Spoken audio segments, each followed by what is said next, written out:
babae ko. Siya. May secret affair kami ng office mate ko.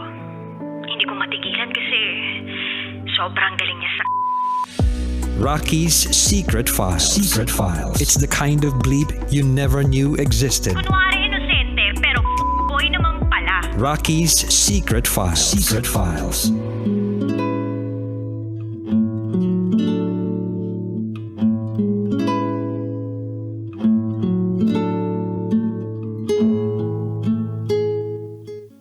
And we're back. Kasama niyo pa rin si DJ Raqi and this is Felix Secret File. Si Felix, na kung kailan huli na ang lahat, at saka naman nawala ang babaeng dapat sana'y magiging official girlfriend niya. Yung babaeng sumira nung perspektibo niya tungkol sa pakikipagrelasyon. Felix, siya yung typical na lalaki na happy lang. Alam niya sa sarili niya kung anong intensyon niya sa bawat babaeng nakikilala niya. Not going for a serious relationship but just for sex. But then, Shy came into his life.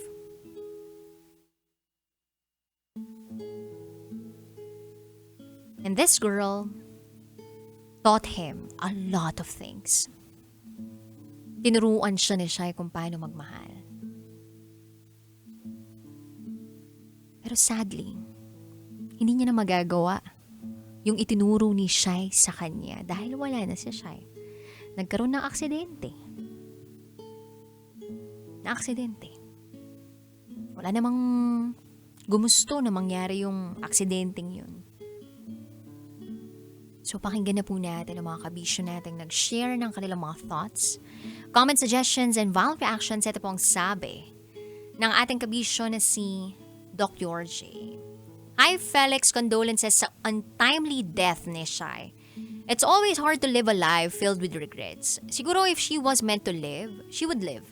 Bawasan mo sana ang sisi mo sa sarili mo. Hindi mo kontrolado ang lahat ng nangyari nung araw na yun. But on the other hand, sana natuto ka to never take for granted anyone that gives you importance and love. Huwag nating isantabi ang mga taong nagpapahalaga sa atin, maliit man o malaki ang parte nila sa buhay natin. We don't know kung hanggang kailan sila mananatili sa buhay natin. Please be hopeful, Felix. Process your grief well. Take time. God bless you. Maraming salamat, DJ Raqi from Dr. J. Eto naman pong sabi ni DR. Condolences about the tragedy of Shy. But there's something I have to advise you as a man. Una, seek a professional about sa pakikipag-sex mo sa iba't ibang babae. Kasi sa point of view ko, nymphomaniac ang tawag sa taong sobrang hilig sa sex. And that is what I see from you. And second, forgive yourself because you are already fallen to lust. Or you've fallen already to lust. And too late na na-realize mo na mahal mo rin pala si Shy. It's difficult but kayang-kaya mong i-overcome ito. Pero tumigil na siya, by the way. Tumigil na siya sa pakikipagtsurvahan sa kung kani-kaninong babae. Kung tama yung pagkakabasa ko sa secret file kanina. Ito naman ang sabi ni Joanne. Maya Pabengi, kay kayungan, DJ Raqi. Maraming sayang, Felix, pero kahit ano pa ang nararamdaman mo, hindi na maibabalik ang buhay ni Shy. Matuto ka na lang magpatuloy. Dito mo talaga malalaman na kahit gaano ka kagago, o kahit gaano kagago ang isang lalaki, magiging matino siya sa isang babae. Sa iisang babae lang. Malalaman mo rin kung gaano kahalaga ang isang tao kapag wala na siya sa tabi mo. Magpakatatag ka lang, Felix. God bless. Maraming salamat, DJ Raqi from Joanne. Ito naman pong sabi ni Robert. Daming what if sa story for tonight. Kung ginawa mo lang sana ng maaga sender, baka naging payapa ka kasama siya. At hindi mo naman nagagawa yung mga nagagawa mo, pero andun na yun. Ganun talaga, pakatatag ka lang, and pray always, tuloy lang sa life. Ito naman po ang sabi ni Charles. Yung nandun ka na sa exciting part pero nategi, saklap.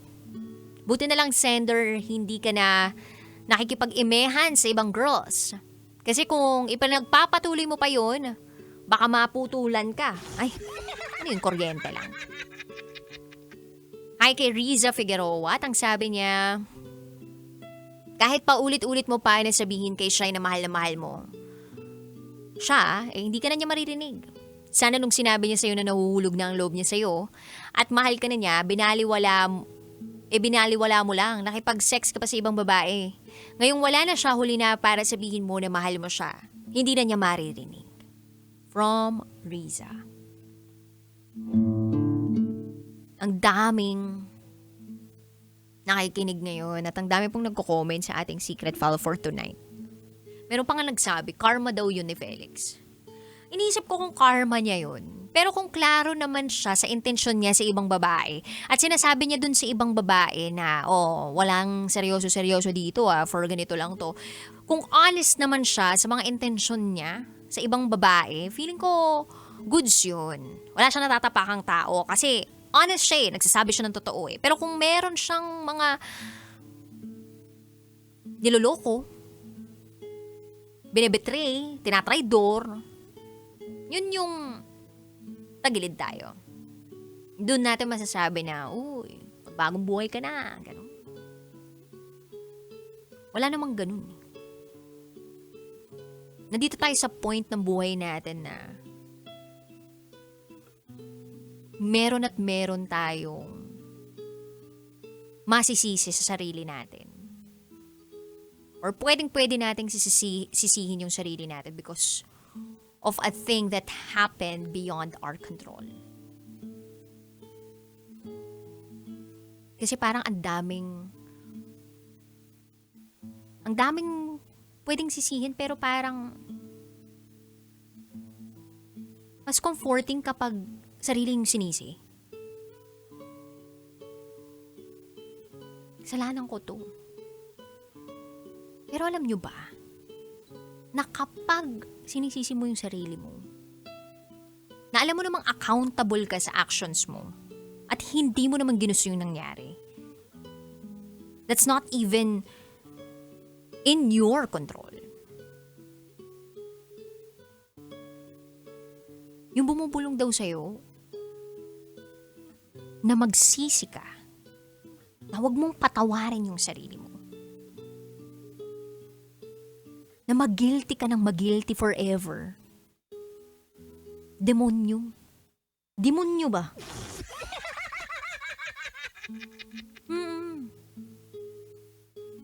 Yung tipong accountable ka naman, responsible ka naman. Na-realize mo yung mga dapat mong ayusin sa sarili mo. Tapos forever, dala-dala mo yung hindi pagpapatawad sa sarili mo dahil guilty ka sa lahat ng mga ginawa mo.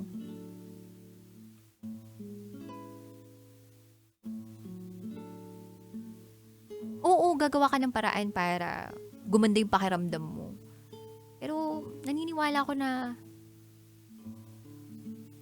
kailangan gumawa ka rin ng paraan para hindi pakinggan yung demonyong bumubulong dyan sa tenga mo o pumapasok dyan sa kokote mo.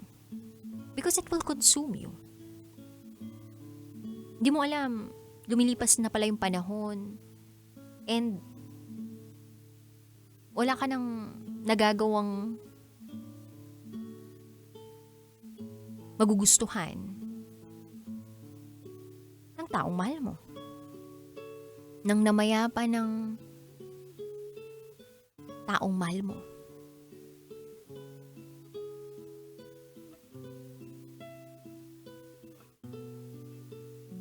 At first, pwede nating sisihin naman talaga yung sarili natin. Pero yung magtagal na isisi natin sa sarili natin at forever tayo na nandun,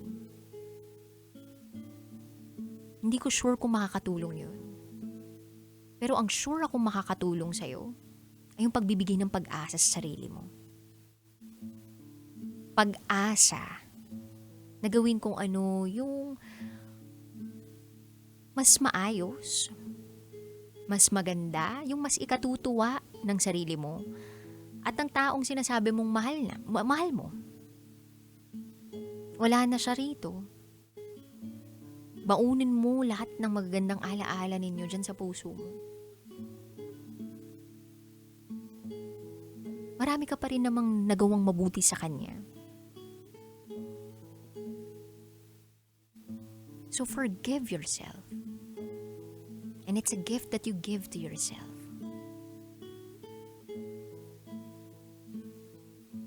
Pagpatuloy mo lang yung buhay. And at the same time, iproseso mo yung nararamdaman mong kalungkutan, kalumbayan, pangungulila, pagdadalamhati sa pagkawala ng taong minamahal mo na hindi mo nasabihan ng mahal kita o mahal rin kita or I love you too. It's gonna be forever in your heart. Pero tuloy lang sa buhay. Tuloy lang. Shine wants you to continue life. I'm sure kung magpapakita siya sa'yo sa panaginip, she'll encourage you. Para siyang sunflower na nagbibigay ng pag-asa, kalinuwagan sa buhay mo. At sana hindi masayang yung impact na nagawa ni Shai sa buhay mo.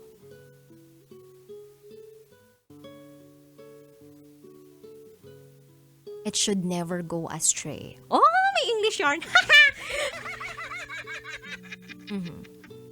Yung love na binigay sa'yo ni Shai should never be wasted. Kaya mo siya nakilala ay dahil tinuruan ka niya kung paano magmahal. And natagpuan mo sa sarili mo yung mga parte ng sarili mo na hindi mo pa napupuntahan in the past. And now that you've reached those places, palaguin mo yun. Pagyamanin mo yun. Lagyan mo ng mga tanim na mabubuting, magaganda, masasaya. At palaguin mo.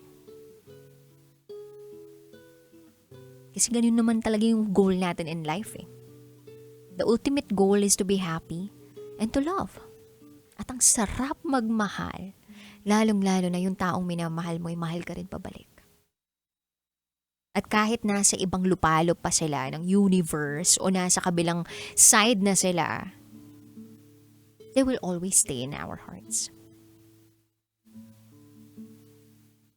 Sa mga kabisyo po natin out there na gusto mag-share ng kanilang secrets, share it to me, rakitera@gmail.com. I gotta say, BRB as in Bathroom Break, you're so with me, DJ Raqi. And you are listening here sa stasyong number 1 sa mga pet malong gumapang sa kakalsadahan. 90.7 Love Radio. Susunod na po ang programang Top Secrets. This is Felix Secret File. Kailangan pa bang i-memorize yan? Love Radio. Basic!